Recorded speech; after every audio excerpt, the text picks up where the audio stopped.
Hello, Greg from Balloon Market here, and welcome to BMTV Balloon Basics. We're joined by Mark again from Qualitex. Mark, thank you for coming. You're welcome. And today, Mark is going to demonstrate to us what happens to a foil balloon when you use the correct inflator and what effects it can have if you use something that's not designed for the job. So Mark, over to you.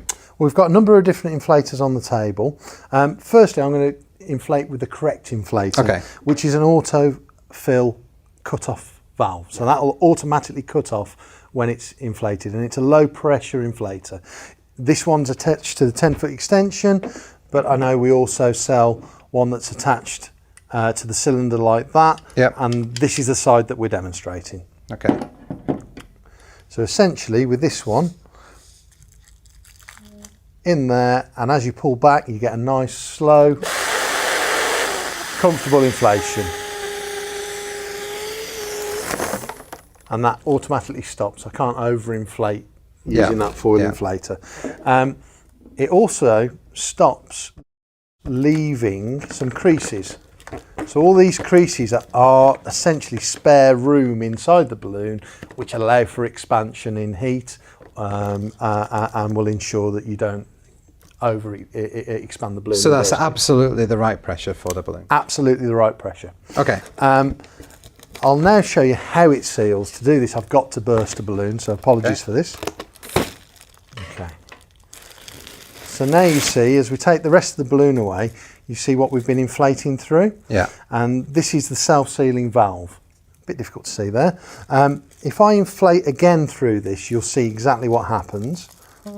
So as we inflate, the gas goes through, and then the back pressure of gas seals that. It will fold over, and that's where you get your seal from. Okay. Okay.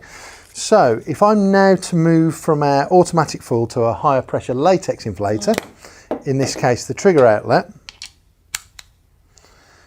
and now when I inflate through this valve, you'll hear the difference in pressure. Oh wow, yeah. You can see straight away that there's a big difference in pressure. Yeah, yeah. So when we have a look at that valve now, and it's a little bit difficult to see, but you'll confirm, Greg, it's actually stretched the plastic. It has. So now there's a tube that won't close fully. Yeah. Now under pressure, that will close, but in our tests, 25% less float life because it will start to release gas quicker. Yeah, yeah. Especially if you take that out into a cold environment, less pressure in the balloon, less pressure on this part of the valve, and the balloon goes down quicker. So that trigger, that's high pressure, is that the same as the basic ones? Yeah, so that's the same as the basic inflator that would be a tilt valve. It's also the same as a basic push down nozzle. Yeah. Which is the same as what we've got on here. Okay. The other side of the auto fill outlet there. All right. So there is obviously, that's one reason why you wouldn't use it. The other is, especially if you've got multiple members of staff, when we inflate with a high pressure hose, it's really difficult to know when to stop inflating.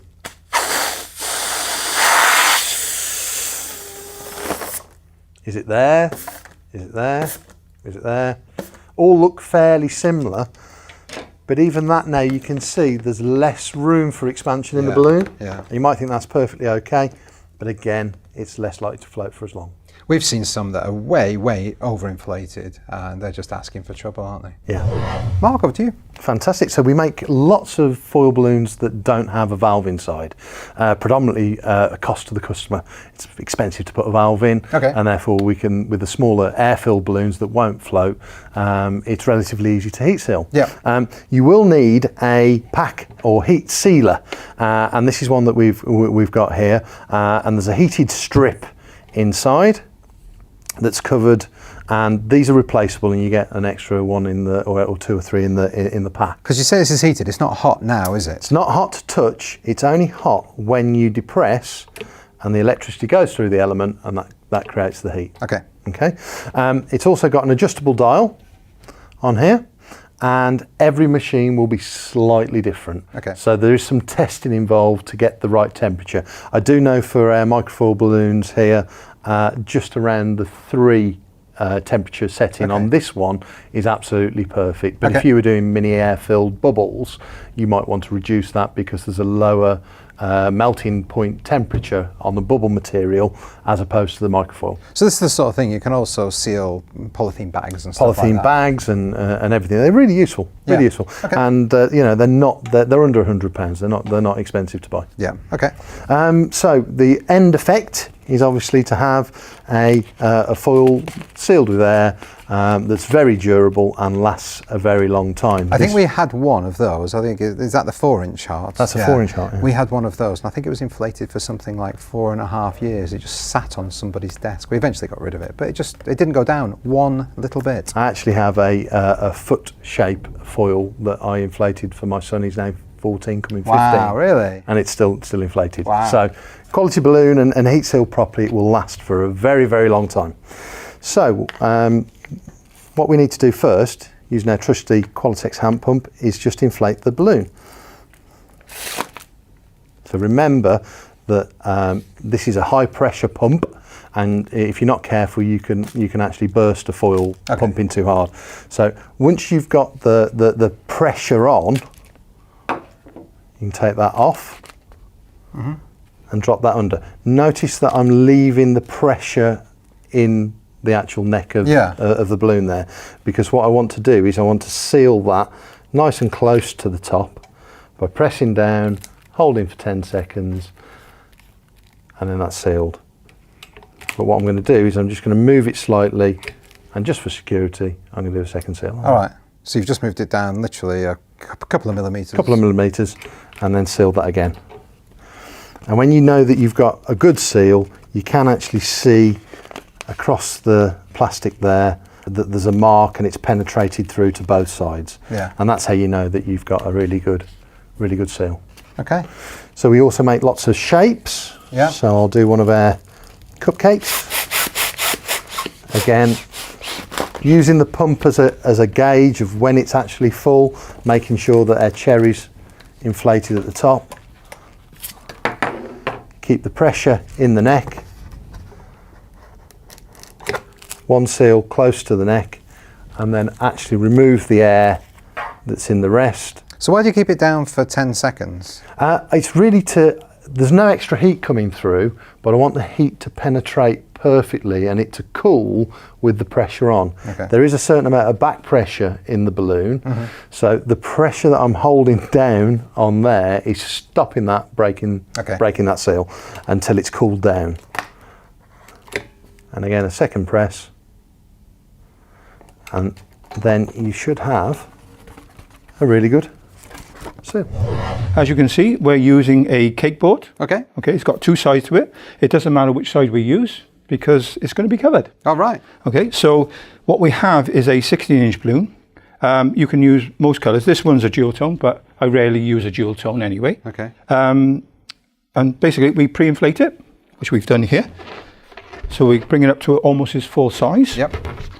Gently undo that. Place it on a nice clear table. So there's nothing sharp on there. I'm going to let it down slowly. Then I'll take the board and just gently press down. There we are, get it right position. Let the air out slowly and keep the pressure even on all sides.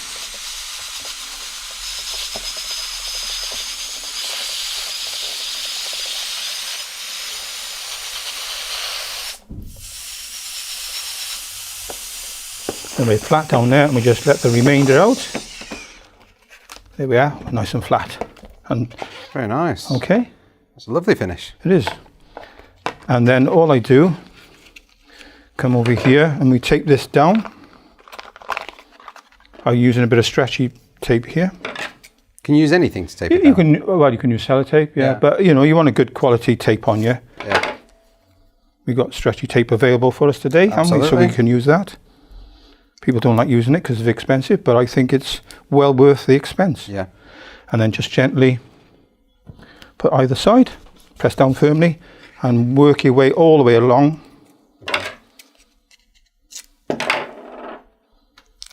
So it's secured.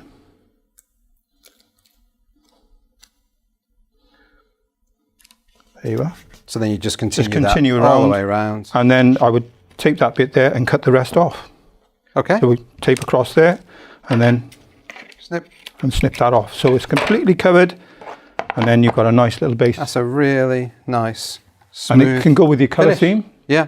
You can put polka dot ones on there. Yeah. If you've got a garden theme or something like that, or a polka dot party.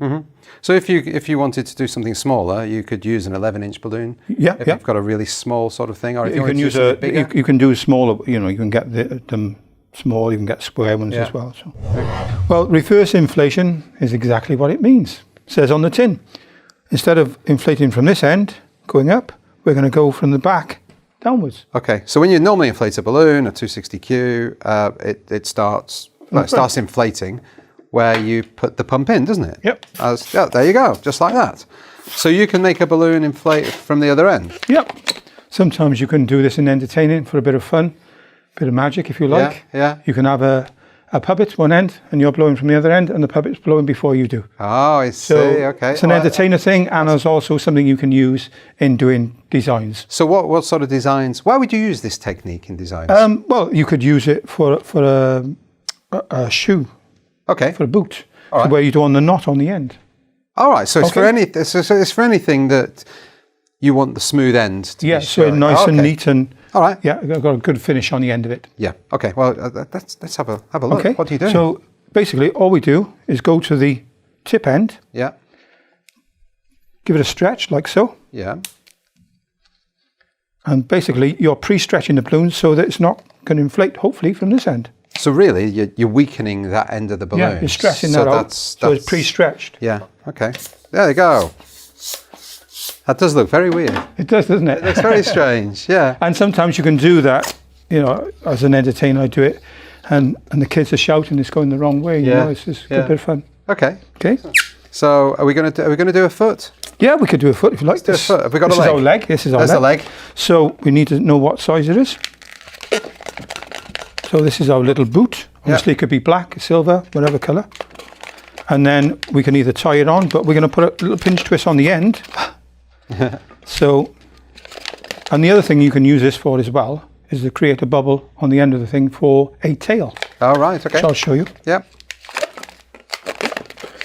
And then we're going to twist that around.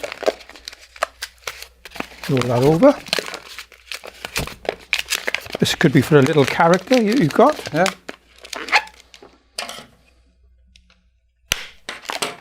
Okay, get rid of that there. So there's our little booty, Yep. and then we attach our foot to it. And then we've got a nice neat end, and we've got a foot. There you go. Okay, Perfect. All right. shall I show you with this, the point I was going to make with the tail? Okay. Yeah. Let's do that.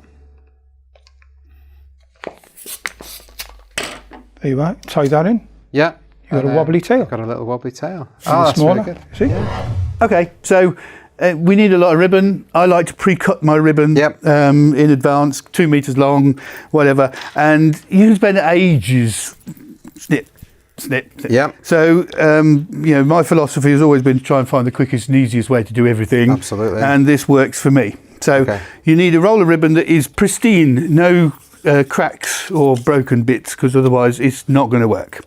And then it's very simple. You stand with your feet shoulder width apart. Yeah. You put the ribbon on the floor between your halfway between your toes, like that. So they're not touching. No, you're not Okay. using your feet to hold it down or anything like that. It's halfway between your toes and just sits there. Now, the key thing is to keep your hands above the reel of ribbon, so you're not off to the sides. Okay. All right. You're above the rail. So hold the end of the ribbon with your fingers and with your thumb sticking out. Does it matter which hand? No, doesn't Okay. matter. So it's like that. So no, not. Doesn't matter which way either. Hold on. Just hang on to it. So just. Then it might find it easier that way. Okay. Okay. Thumb sticking out. Other hand, thumb sticking out. Hook Yay. it round the ribbon, and then hook that thumb round the ribbon, and just keep altering your hands. If you hold your hands about 1 meter apart, which you're doing, Oh, this you is just catch it so. each time round. It's not as easy as it looks. I have to be honest. I was going to say so easy, but it's It really. is easy, and then of course as you get better at it, you just get faster and faster and Oh, faster. I've lost it, Chris. Yeah, you have. The ribbon's That's it. the ribbon's fallen over. It's No. all right. I'm continuing. If- Oh, it's gone upright again. It's all right. Well- Oh, it's fallen over. Chris, can we stop? You can stop. Okay, thanks. Okay. My ribbon's still standing up, but then I've been doing this for a long You've time. been doing it a bit longer than me. Okay. Once you've done it, the ribbon that you start, the hand that you started with, Yeah.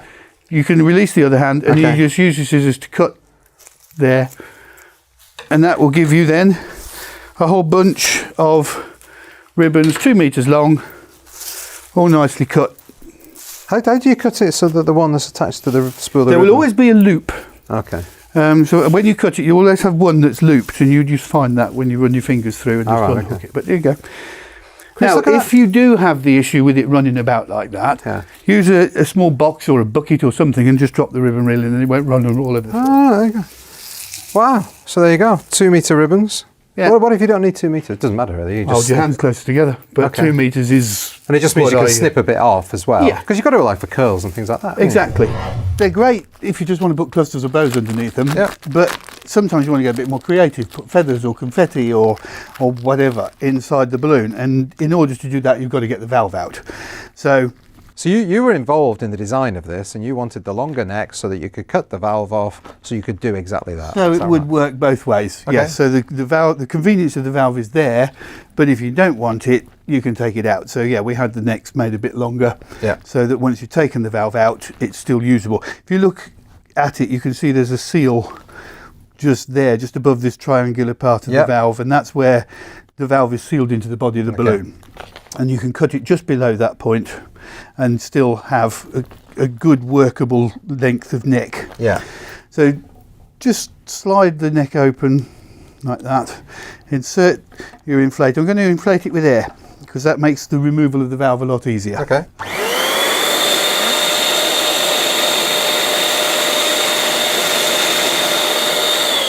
So even if you were going to helium fill this, you'd still fill it with air. Still to do fill it this. with air at this point.